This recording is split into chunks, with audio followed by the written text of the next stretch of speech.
예, 안녕하십니까. 저는 물권법을 30강에 걸쳐서 강의하게 될 경희대 법과대학 전경훈이라고 합니다.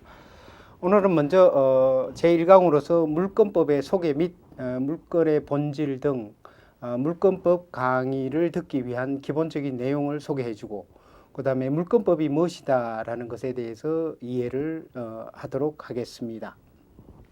먼저 물권법의 의의를 보면, 즉 물권법이 무엇이냐를 보면은 바로 사람은 외계의 제한을 지배하여 이용함이 없이는 생활할 수가 없습니다.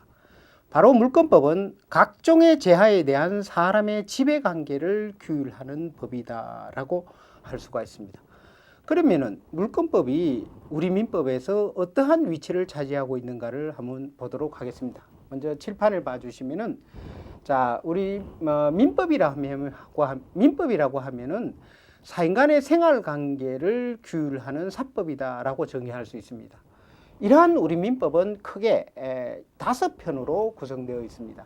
제1편 총칙, 제2편 물권, 제3편 채권, 제4편 친족, 제5편 상속, 이렇게 5편으로 구성되어 있습니다. 이 중에서 제1편은 총칙, 이것을 우리가 민법 총칙이라고 하는데, 제1편 총칙은 이 뒤에 있는 4편에 공통적으로 적용되는 내용을 규정하고 있습니다. 우리 민법은 판택된 시스템에 따라서 입법되어 있으므로 일반적이고 추상적인 내용은 앞으로, 구체적이고 개별적인 내용은 뒤로, 이렇게 민법전이 규정되어 있습니다. 그래서 총칙편에서는 우리 민법에 공통적으로 적용되는 내용을 규정하고 있습니다. 그 다음에 제2편이 물권인데, 제2편 물권에서는 기본적으로 사람의 제하에 대한 각종의 지배관계를 규율하는 내용을 규정하고 있습니다. 제3편은 채권입니다. 이 채권이라는 것은 타인을 매개로 하여 생활에 필요한 재화나 노무 등을 취득하는 경우를 규정하는 것이라고 할 수 있습니다. 다시 말하면 민법 제3편 채권은 각종의 채권 관계를 규율하는 법이라고 할 수가 있습니다. 그 다음에 제4편, 제5편은 친족 상속인데, 이것은 바로 가족법의 내용을 이룹니다. 그래서 가족관계를 규율하는 법이다라고 할 수가 있습니다. 그래서 우리가 이러한 민법전 중에서 특히 제2편 물권을 중심으로 해서 바로 민법상의 물권과 그 다음에 각종의 특별법상의 물권법에 관한 규정을 중심으로 해서 물권법을 살펴보도록 하겠습니다. 여러분들이 참고로 이 물권법을 공부함에 있어서 참고할 교재는 각윤직 교수님의 물권법 책이나 김상윤 교수님의 물권법 책, 그 다음에 단권화된 책으로서 지원님 교수님, 그 다음에 김영배 교수님, 김준우 교수님의 민법 강의, 이런 것을 참고하시면 되겠습니다. 물론 제가 여러분들의 강의의 이해를 돕기 위해서 강의하는 순서에 따라서 제 강의 내용을 간략하게 해서 물론 이제 여러분들이 참고할 수 있도록 첨부 파일로 올려질 것으로 이해하고 있습니다. 그래서 우리가 이제 물권법을 배우는데, 이러한 물권법이라는 것은 앞에서도 말했듯이 각종의 제하에 대한 사람의 지배관계를 규율하는 사법이죠. 그런데 이러한 물권법은 시대에 따라서 다르다라고 할 수가 있습니다. 그러면 우리가 배우는 물권법은 바로 현재 우리가 살고 있는 현대사회의 특수한 물권법을 배우는 것이라고 하겠습니다. 즉 우리가 사는 우리 사회는 자본주의 시장 경제 질서의 바탕 위에서 모든 재화의 사적 소유를 긍정하고 그것의 자유로운 지배 이용 체계를 추구하는 법입니다. 이에 따라서 오늘날 우리가 배우는 물권법은 사유재산 제도에 터잡아 각종의 재화에 대한 배타적 지배 이용 관계를 규율하는 사법, 이것이 바로 물권법이라고 하겠습니다. 이러한 물권법은 실질적 의미의 물권법과 형식적 의미의 물권법으로 나눌 수가 있는데, 실질적 의미의 물권법이라는 것은 민법 제2편 물권편, 즉 185조에서 372조까지의 민법의 규정과 그 다음에 각종의 특별법의 산재에 있는 물권법의 내용을 총칭한 것이 되겠습니다. 그 다음에 형식적 의미의 물권법은 민법 제2편의 물권편, 즉 185조에서 372조까지의 규정만을 형식적 임의 물권법이라고 하겠습니다. 그러면은 현재 우리가 배우게 될 물권법의 법원은 어떻게 구성되어 있느냐를 봅시다. 이 법원이라는 것은 법의 존재 형태 내지 법의 존재 형식을 말합니다. 즉 물권법의 법원이라는 것은 물권법이 어떠한 형식의 법으로서 존재하고 있는가 이것을 보는 것이 되겠습니다. 물권법의 법원은 크게 성문법, 간섭법, 판례법 등으로 나눌 수가 있습니다. 먼저 성문법을 보면은 물권법의 법원으로 민법 제2편 외에 많은 특별법이 있습니다. 물권법 관련 특별법이 있는 거죠. 그래서 성문법으로서 민법 전 제2편 이외의 각종의 물권편의 각종의 특별법의 내용을 보면 첫째, 담보물권, 물권 일반 및 용익물권에 관한 법이 있습니다. 부동산 등기법, 부동산 등기 특별조치법, 집합건물의 소유 및 관리에 관한 법률, 이것을 약칭해서 집합건물법이라고 합니다. 그 다음에 부동산 실권리자 명의 등기에 관한 법률이 있습니다. 이 법률은 약칭해서 부동산 실명제법이라고 하겠습니다. 그 외에 임목에 관한 법률이 있습니다. 그 다음에 담보물권에 관한 특별법을 보면 가등기 담보 등에 관한 법률, 약칭해서 가등기 담보법이 있고 공장저당법, 강업재단저당법 등등의 각종의 이 특수한 저당권을 인정하는 특별법이 있습니다. 그 다음에 일반 물권법과 관계가 있는 법을 보면은 강업법, 도시계획법, 건축법, 국토의 계획 및 이용에 관한 법률 등의 특수한 법령이 있습니다. 그 다음에 상법에도 물권 관련 법이 있습니다. 상사유치권, 상사질권, 선박저당권 등의 규정이 이 물권법의 법원에 속하겠습니다. 그 다음에 무채재산에 관한 법, 이런 것도 물권법에 크게 봐서는 법원이 됩니다. 왜냐하면은 지적재산권은 지적재산권의 배타적 지배를 내용으로 하는 법인데 이것은 하나의 준물권으로서 이런 각종의 지적재산권법도 물권과 관련된 특별법이라고 할 수가 있습니다. 그래서 앞에서 봤듯이 물권법에서는 민법 제2편 이외에 각종의 특별법이 성문법으로 관련이 되고 있습니다. 두 번째로 간섭법도 물권법의 법원이 됩니다.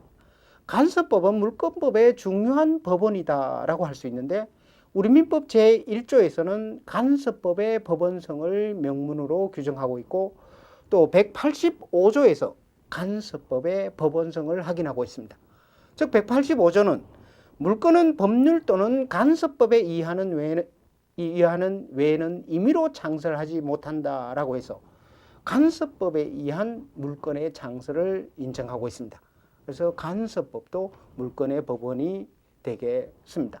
그러면 우리 법상에 어떠한 간섭법이 있느냐 이런 것을 보면은 간섭법에 의한 물권이 있느냐를 보면은 분묘기지권, 간섭법상의 법정지상권, 양도담보권 등이 간섭법상의 물권으로 인정되고 있습니다. 그리고 간섭법의 효력에 대해서는 학설이 대립되고 있습니다. 보충적 효력설, 대등적 효력설, 변경적 효력설 등의 학설의 대립이 있는데 보충적 효력을 인정함이 타당하다고 하겠습니다. 이에 대해서는 물권 법정주의를 공부하면서 자세히 살펴보도록 하겠습니다. 그리고 물권법은 특히 역사적인 법이기 때문에 간섭법은 물권법의 중요한 법원이 된다라고 하겠습니다.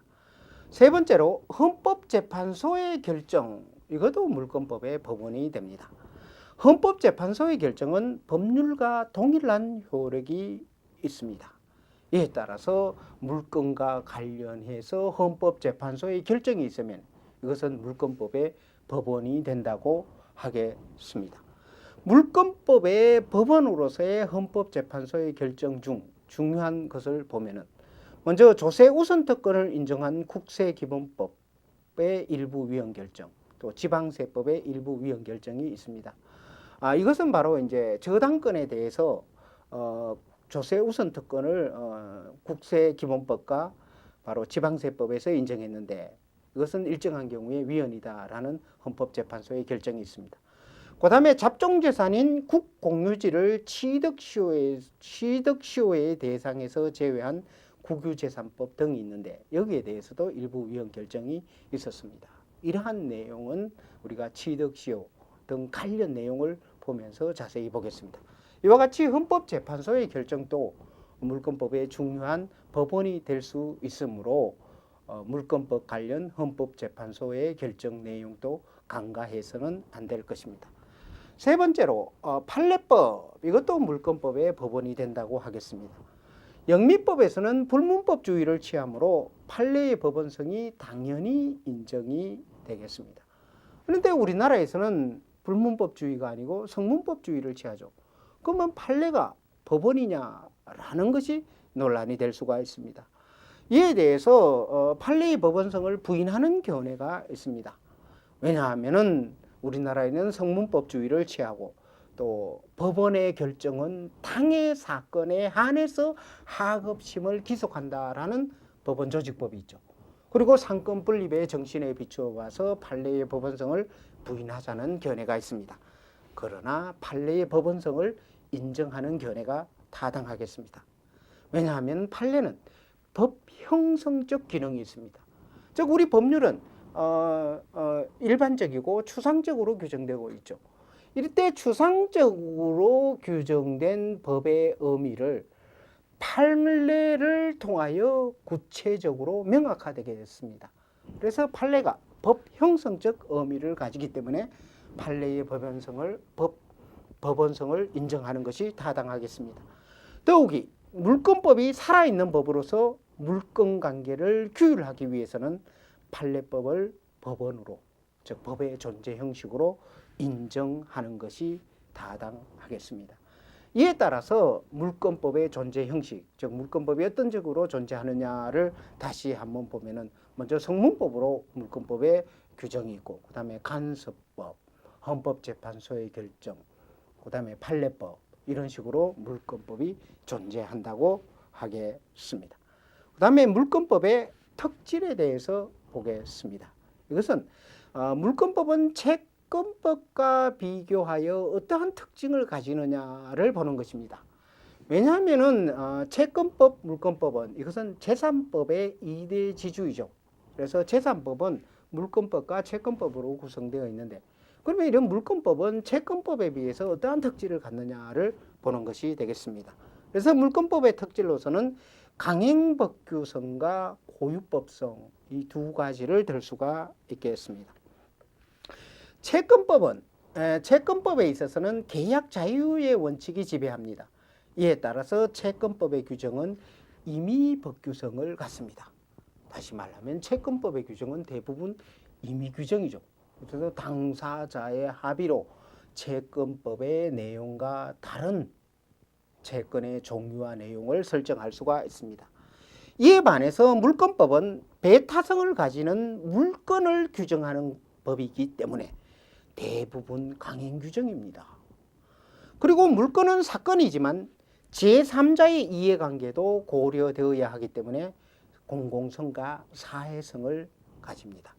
특히 토지 소유권을 중심으로 해서 물권법은 공법과 밀접한 관련을 가지고 또 이 토지 소유권에 대해서는 공법의 다양한 간섭이 인정되고 있습니다.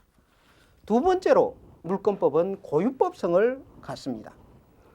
채권법은 보편성을 갖고 물권법은 고유법성을 갖는다라는 것인데, 이 채권법은 세계적으로 보편화, 통일화되어 가는 경향이 있습니다.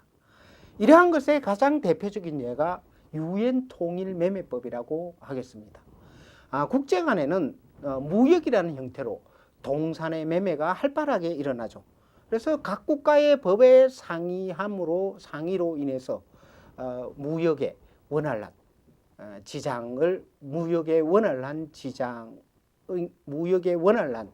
거래가 방해되는 것을 막기 위해서 유엔 통일 매매법이 제정되어 있습니다. 그래서 채권법은 국제적으로 보편화되어 가는 특성을 가지고 있습니다. 이에 반해서 물권법은 각국의 특유한 간섭과 전통에 묶여 고유한 형태를 취하는 수가 많습니다. 즉 물권법은 채권법에 비해서 각국의 고유법적 성격이 강하다고 하겠습니다.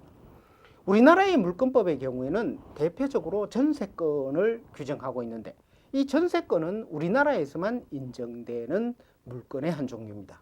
그래서 이 전세권 이런 걸 보면 바로 물권법의 고유법성이 인정된다고 하겠습니다. 물론 우리나라의 물권법의 고유법성은 크게 강하지는 않다고 하겠습니다. 왜냐하면 우리나라의 물권법은 주로 독일의 물권법을 개수하였으므로 물권법의 고유법성은 약하다고 하겠습니다. 하지만 우리 민법 185조에서는 간섭법에 의한 물권의 창설을 인정하고 있음으로써 이 물권법의 고유법적 성격을 그대로 드러내고 있다고 하겠습니다. 세 번째로 물권법은 이 로마법과 게르만법의 교착성이 인정된다고 하겠습니다. 우리나라는 이 독일의 물권법을 개수했다고 할 수 있는데 독일의 물권법은 로마법적 요소와 게르만법적 요소가 교착되어서 규정되어 있습니다. 이에 따라서 우리의 물권법도 로마법적 요소와 게르만법적 요소를 동시에 가지고 있다고 하겠습니다. 다음에 두 번째로 물권의 본질과 특질에 대해서 보겠습니다. 먼저 물권의 본질이라는 것은 물권이란 어떠한 권리인가라는 것입니다. 물권을 이런 정의해 보면 물권이란 물건을 직접 지배하여 독점적 배타적으로 이익을 취득할 수 있는 권리다라고 정의할 수 있습니다. 이에 따라서 물권은 재산권이고 지배권이며 또한 절대권이라고 하겠습니다. 물권은 특정의 물건을 그 객체로 하는 재산권이 되겠습니다. 물론 물권은 예외적으로 재산권 자체를 객체로 하는 물권도 인정이 될 수 있습니다. 예를 들어서 권리질권의 경우에는 채권에다가 질권을 설정할 수 있는데 이것이 권리질권이고 그 다음에 지상권 또는 전세권을 목적으로 하는 저당권이 인정되고 있습니다. 이에 따라서 물권은 예외적으로 재산권 자체를 객체로 하는 물권이 되겠습니다. 그래서 물권은 재산권이다라고 할 수가 있습니다. 이에 반해서 채권은 특정인의 행위를 그 객체로 한다라고 하겠습니다. 그래서 채권은 특정인에 대해서 특정한 행위를 청구할 수 있는 권리라고 할 수가 있는데 채권은 특정인의 행위를 그 객체로 하겠습니다. 두 번째로 물권은 지배권이다라고 하겠습니다. 물권은 일정한 재화를 직접적 배타적으로 지배할 수 있는 지배권이다라고 하겠습니다. 이에 반해서 채권은 특정인의 행위를 청구할 수 있는 청구권입니다. 즉 물권은 지배권이고 채권은 청구권이다라는 것이 되겠습니다. 왜냐하면 채권이라는 것은 채권자가 채무자에 대해서 급부를 청구할 수 있는 권리죠. 그래서 채권의 경우에는 바로 청구권이 되겠습니다. 그 다음에 세 번째로 물권은 절대권이다라고 하겠습니다. 물권은 특정의 상대방이었고 일반인을 의무자로 하여 모든 제3자에게 주장할 수 있는 권리로서 절대권입니다. 즉 물권은 절대권이다. 그래서 모든 제3자에 대해서 물권의 내용을 주장할 수 있게 됩니다.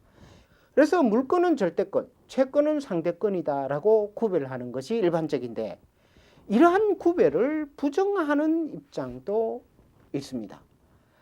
이것은 바로 절대권과 상대권의 구별 기준을 어디에 두느냐에 따른 학설의 대립인데 먼저 구별 긍정설, 이것이 다수설이라고 할 수 있는데 이 견해는 절대권은 모든 제3자에게 주장할 수 있는 권리고 상대권은 특정인에 대해서만 주장할 수 있는 권리다라고 이해합니다. 그래서 물권은 절대권, 즉 물권은 모든 사람에게 주장할 수 있으므로 절대권, 채권은 채무자에 대해서만 주장할 수 있으므로 상대권이다라고 해서 채권의 상대성, 물권의 절대성을 인정하고자 하고 있습니다. 이에 반해서 구별 부정설이 있습니다. 이게 소수설인데 이것은 제3자에 의한 권리 침해로 인하여 불법행위의 성립 여부에 의하여 절대권, 상대권을 구별하자는 입장입니다. 이 견해에 의하면은 채권의 침해의 경우에도 불법행위가 성립할 수가 있습니다. 즉 제3자에 의한 채권 침해가 일정한 경우에 불법행위가 성립한다고 일반적으로 인정되고 있습니다. 그래서 불법행위의 성립 여부에 의해서 절대권과 상대권을 구별하자는 입장에 의하면 채권의 침해의 경우에도 불법행위가 성립할 수 있으므로 절대권, 상대권의 구별이 무의미하다라는 입장이 되겠습니다. 그러나 채권 침해에 의한 불법행위의 성립 문제가 물권, 채권의 본질과 직접적으로 관련되는 것이 아니므로 물권은 절대권이고 채권은 상대권이다 라고 구별하는 것은 타당하겠습니다. 즉 주장 여부를 중심으로 해서 모든 제3자에게 주장할 수가 있으면 절대권, 특정한 사람에게만 주장할 수 있으면 상대권, 이렇게 구별을 해서 물권은 절대권, 채권은 상대권이라고 구별하는 것이 타당하겠습니다. 그 다음에 두 번째로 물권의 특질에 대해서 보겠습니다. 이 물권의 특질은 채권의 성질에 비해서 물권은 어떠한 성질을 갖는가라는 것입니다. 물권의 특질로서는 세 가지를 들 수가 있는데 집적성, 배타성, 권리보호의 절대성, 이 세 가지를 들 수가 있습니다. 먼저 객체에 대한 집적 지배성에 대해서 봅시다. 물권은 특정의 물건을 집적 지배하는 권리입니다. 즉 물권자는 타인의 행위를 매개하지 않고 권리의 내용을 스스로 직접 실현할 수가 있습니다. 예를 들어서 여러분들이 이 볼펜에 대해서는 소유권이라는 물건을 가지고 있는데 여러분들이 이 볼펜에 대해서 사용 수익하는 데 있어서 타인의 도움이 필요하지 않죠. 그래서 이런 경우에 물건은 직접 지배성을 갖는다라고 하겠습니다. 즉 직접 지배한다는 것은 타인의 행위를 매개하지 않고 직접 물건으로부터 일정한 이익을 얻는다는 것을 의미합니다. 그래서 물건의 경우에는 물건을 직접 지배함으로 타인의 행위를 매개하지 않고 이익을 얻을 수가 있습니다. 그러면은 이익을 얻는다고 했는데 그러면 물건의 지배로 인한 얻는 이익에는 어떤 것이 있느냐? 두 가지가 있습니다. 하나는 사용가치와 교환가치의 취득, 즉 하나는 사용가치, 하나는 교환가치의 취득이라고 할 수가 있습니다. 사용가치는 물건을 사용 수익함으로써부터 얻는 이익을 말하고 교환가치는 물건의 교환가치를 지배하는 것을 말하겠습니다. 이 중에서 소유권자는 이 사용가치와 교환가치를 전부 지배하게 되고 용익권자는 사용가치의 전부나 일부를 지배하게 되겠습니다. 그 다음에 담보물권자는 교환가치의 일부나 전부를 지배한다고 하겠습니다. 이와 같이 물건은 집적 지배성이 있으므로 물건 내용의 실현을 위해서는 타인의 행위가 필요하지 않게 되겠습니다. 이에 반해서 채권의 경우에는 채권 내용의 실현을 위해서는 채무자의 급부가 게재되어야 합니다. 즉 채무자의 행위가 게재되어야 한다고 하겠습니다. 예를 들어서 내가 이 볼펜에 대한 채권을 가지고 있다면 채무자가 이 볼펜을 나에게 인도해 주는 행위가 있어야 하는 것입니다. 그래서 채권의 경우에는 반드시 채무자의 행위가 게재되어서 즉 타인의 도움을 얻어야 채권의 내용을 실현할 수 있으므로 물건과는 구별이 되겠습니다. 두 번째로 물건의 특질로서는 바로 객체에 대한 배타적 지배성을 들 수가 있습니다. 물건의 배타성이라는 게 뭐냐? 이 배타성이라는 것은 하나의 물건 위에 서로 양립할 수 없는 내용의 물건이 두 개 이상 동시에 성립하는 것이 불가능하다는 것입니다. 예를 들어서 이 볼펜에 대해서 내가 소유권을 가지고 있으면 그러면 또 다른 사람이 이 볼펜에 대해서 소유권을 가질 수 있느냐? 그렇지는 못합니다. 물건은 바로 배타성을 가지고 있기 때문에 바로 동일 내용의 물건이 하나의 물건 위에 양립해서는 존재할 수가 없습니다. 이러한 물건의 배타성은 동일 내용을 가진 물건 사이에서만 인정되고 서로 다른 내용을 가진 물건은 동시에 동일물 위에 성립할 수 있다는 것에 주의를 해야겠습니다. 예를 들어서 X 토지 위에서는 갑의 소유권과 을의 지상권이 동시에 성립할 수가 있고 또 X 토지 위에서는 갑의 소유권과 을의 1번 저당권 그 다음에 병의 2번 저당권이 동시에 성립할 수 있습니다. 그래서 서로 다른 내용을 가진 물건은 동시에 성립할 수 있다는 것에 주의를 해야 하겠습니다.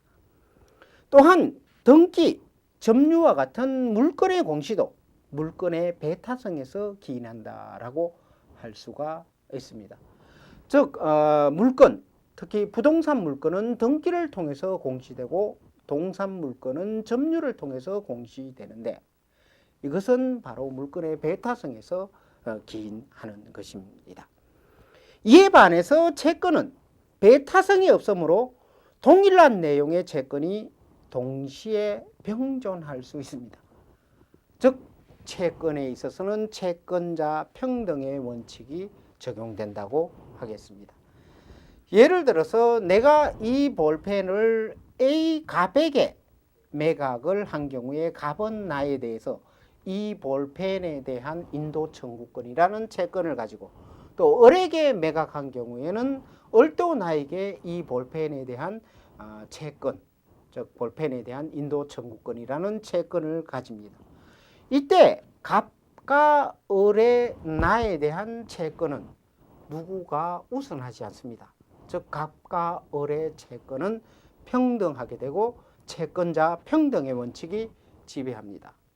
이러한 경우에 물론 먼저 인도를 받은 사람이 소유권을 이 볼펜에 대한 소유권을 취득하게 되겠죠.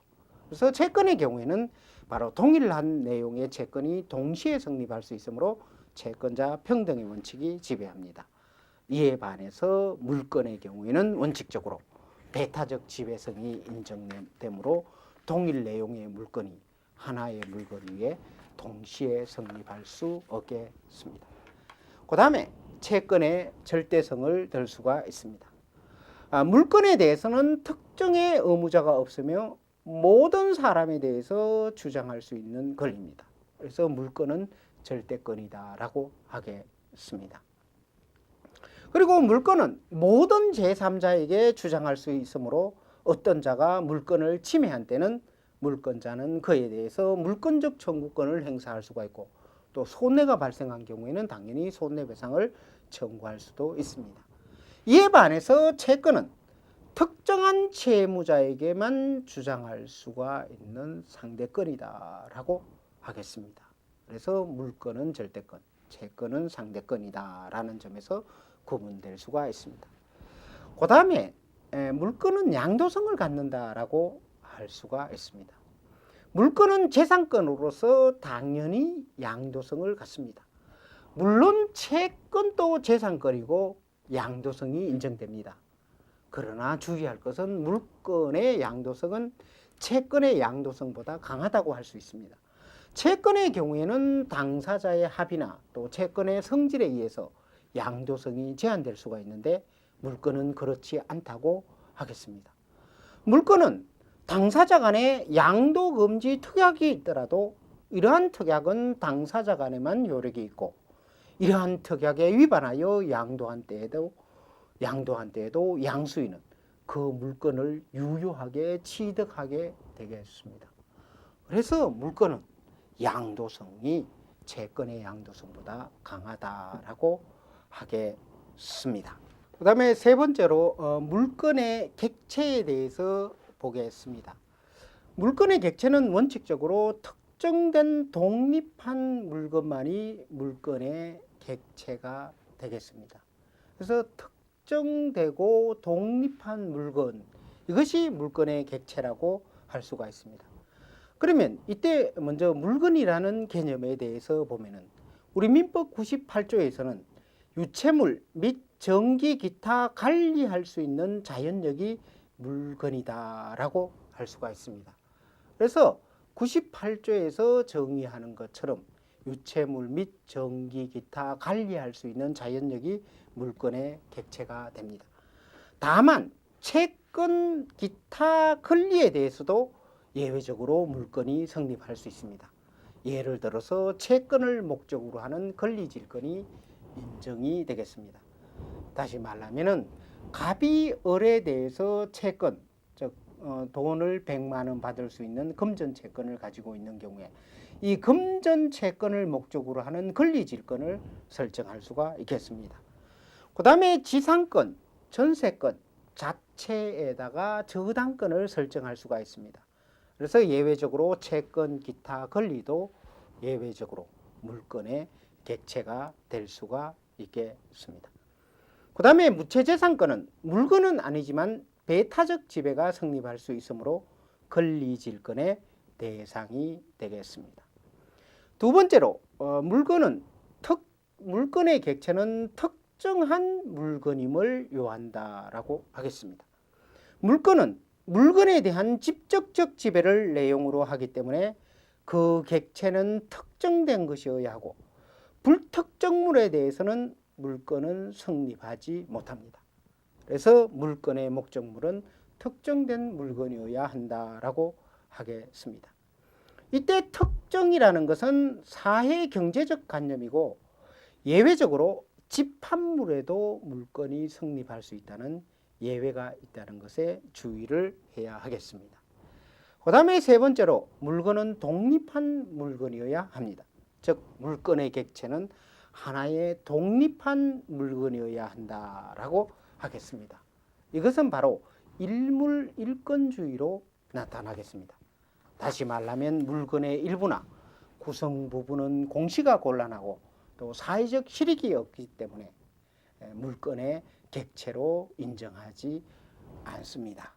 그래서 독립한 물건, 즉 물건의 객체는 독립한 물건이어야 한다라는 것은 일물일건주의로 나타납니다. 그래서 일물일건주의에 대해서 한번 자세히 보도록 하겠습니다. 일물일건주의라는 것은 물건의 객체는 하나의 독립한 물건이어야 한다라는 물건의 독립성을 표하는 원칙이 되겠습니다. 즉 하나의 물건의 일부분에는 독립한 물건이 존재할 수가 없고 또 수개의 물건 전체 위에 하나의 물건이 성립할 수 없다는 것을 말합니다. 그러면 왜 일물일건주의를 인정하느냐? 첫째로 물건의 일부나 집단 위에 하나의 물건을 인정할 사회적 필요성이나 실익이 없기 때문입니다.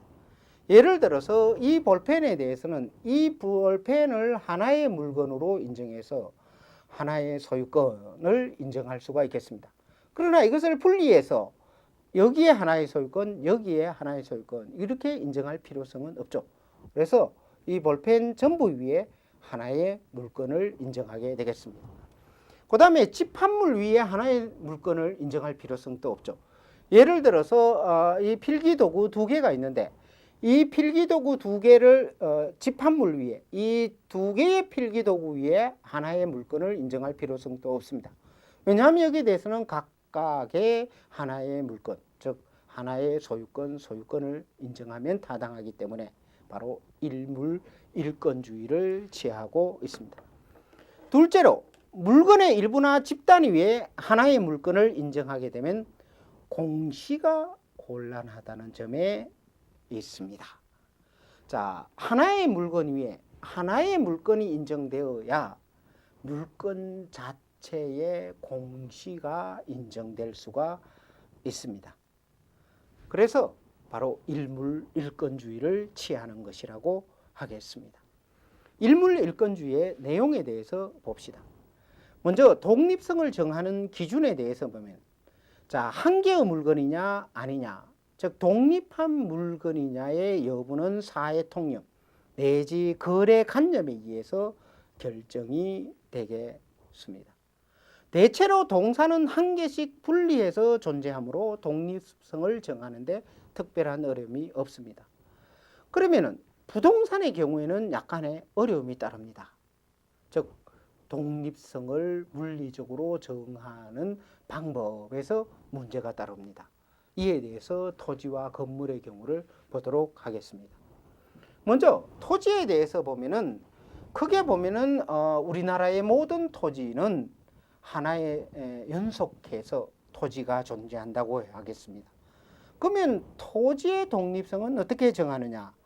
즉 토지는 연속하고 있으나 인위적으로 그 지표에 선을 그어서 경계를 삼아 구별하며 지적공부인 토지대장 또는 임야도장에 등록합니다. 그래서 등록된 각 구역은 독립성이 인정되어서 하나의 토지로 인정합니다. 토지의 개수는 필로 계산됩니다. 한 필의 토지를 수필로 분필하거나 또 수필의 토지를 한 필로 합병하려면 분필 또는 합필의 절차를 밟아야 합니다. 그 다음에 건물의 경우를 보면은 건물은 토지의 정착물로서 우리나라에서는 토지로부터 완전히 분리된 독립한 별개의 부동산으로 보고 있습니다. 우리나라에서는 이에 따라 부동산이라고 하면은 토지와 건물 이 두 가지가 부동산이 되겠습니다. 그러면 건축 중의 건물과 헐고 있는 건물의 독립성 여부가 문제가 되겠습니다. 이것은 물리적 구조에 의해서 결정하지 않고 사회 통념 내지는 거래 관념에 의해서 결정된다고 하겠습니다. 우리 판례를 보면은 4개의 나무 기둥을 세우고 유지로 만든 지붕을 얹고 벽이라고 볼 만한 시설이 되어 있지 않은 물건은 건물이라고 할 수 없다라고 하고 있습니다. 또한 우리 판례를 보면 건축 중의 건물은 그 기능과 효용 면에서 적어도 기둥과 지붕, 주벽 등이 갖추어져야 독립한 건물로 볼 수 있다라고 하고 있습니다. 그래서 헐고 있는 건물 또는 건축 중에 있는 건물 이런 것의 건물성의 인정 여부는 사회관념에 의해서 판단한다고 하겠습니다. 두 번째로 물건의 일부나 구성 부분에 대해서 봅시다. 물건의 일부나 구성 부분은 물건의 객체가 되지 못하는 것이 원칙이 되겠습니다. 그러나 사회적 필요성이나 어느 정도 공시가 가능한 경우에는 예외적으로 물건의 일부분이라도 독립한 물건의 객체로 인정하고 있습니다. 이와 관련해서 보면은 토지의 경우를 보면은 토지의 일부분에 대해서 지상권을 설정하거나 전세권을 설정할 수가 있겠습니다. 그래서 용익물권의 설정은 일정한 경우에는 분필 절차를 밟지 않더라도 토지의 일부분 위에 설정할 수 있다는 것이 되겠습니다. 두 번째로 건물에 대해서 보면은 건물의 일부분에 대해서도 일정한 경우에 물건의 객체가 인정될 수가 있습니다. 즉 건물의 구조상 이용상의 독립성이 인정되는 경우에 건물의 일부분이 구분 소유권의 객체가 될 수가 있고 또 건물의 일부분에 대해서도 전세권이 설정이 될 수가 있는 것이죠. 이에 따라서 토지나 건물의 경우에서는 토지나 건물의 일부분에 대해서도 예외적으로 물건이 인정된다고 하겠습니다. 그 다음에 일물일건주의의 수정에 대해서 봅시다. 일물일건주의의 원칙상 물건의 집단 내지 집합물 위에 하나의 물건이 성립할 수 없음이 원칙입니다. 그러나 사회적 필요성의 정대에 따라서 물건의 집합물 위에 물건이 성립할 수 있는 경우를 인정하고 있습니다. 어떤 경우냐? 첫째, 임목에 관한 법률입니다. 임목에 관한 법률에서는 20개 집단을 하나의 부동산으로 보고 소유권과 저당권의 설정을 인정하고 있습니다.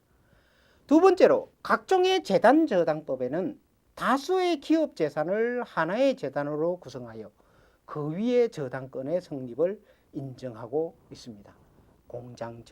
공장저당법, 강업재단저당법 이러한 특별법에서는 이 집합물 위에 하나의 저당권의 설정을 인정하고 있죠. 세 번째로 이러한 특별법이 없는 경우에도 물건의 집단이나 집합물 위에 하나의 물건의 성립을 인정할 수 있는 경우가 있습니다. 이것은 바로 우리 판례에서 인정되는 유동집합동산 위에 양도담보권을 설정하는 경우라고 하겠습니다. 현실에서는 상품의 집합물에 대해서도 양도담보권을 설정하는 것이 일반적입니다. 이에 따라서 우리 판례는 양식장 내의 뱀장어의 집합물에 대해서도 양도담보를 설정할 수 있다라고 하고 있습니다. 그래서 일물일권주의의 예외로서 집합물에 대해서도 일정한 경우에 양도담보권의 설정이 인정된다고 하겠습니다. 제 1강의 강의를 마치겠습니다.